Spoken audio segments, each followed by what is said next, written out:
The MAiD statistics in Canada are quite staggering. We're leading the world in killing people, and not just by a little bit. The growth is exponential.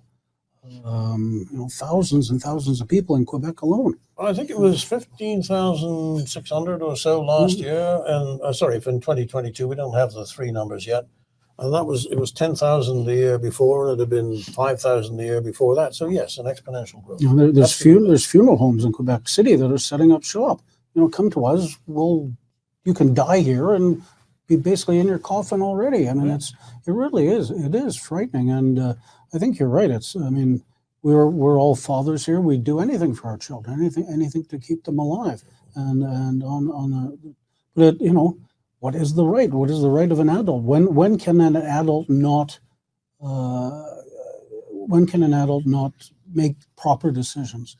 And I don't know if that's really up to somebody, a MAiD doctor or something. I'm not sure who makes that decision. As you said, I mean, and as the judge said, it's complicated and difficult. There will never be an easy answer to that one. I mean, he says he wants to make a ruling quickly. This woman was scheduled to die April 1st. And he says, look, there's no point in appealing this. So, over years, because by that point, this woman will be dead. She'll have got her assisted suicide and appeals become meaningless. So, yeah, it's going to go through the court system quite rapidly, I think. Yeah, and it's tragic case. And this is something that's kind of always been there, but in the background, I mean, we've always kind of known the terminal cancer patient, the caregiver might leave the room and say, there's your morphine button, and, if you push it once, it'll make you comfortable. Be careful not to push it 4 times or it would give you an overdose. I mean, that did happen. It's more formalized kind of now. But I think the fact that the three of us are trying to have this highly emotive situation talked about in a dispassionate way, it's very hard. I think we need to say that very, very sympathetic to the individuals involved and the pain that they feel. Being in a mental frame where death looks like a good option is something that we need to feel enormous sympathy for.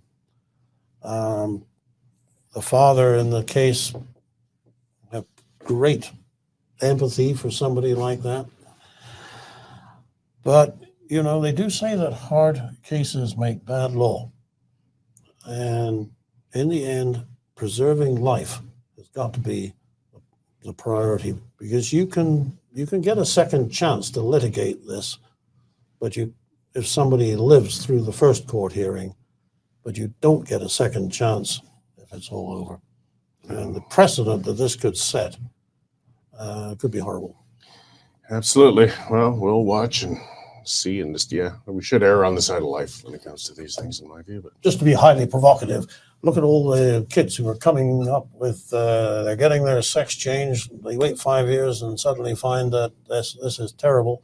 There are already higher suicide rates amongst people who've had sex change operations. I thought we were going to go an entire show without talking about gender.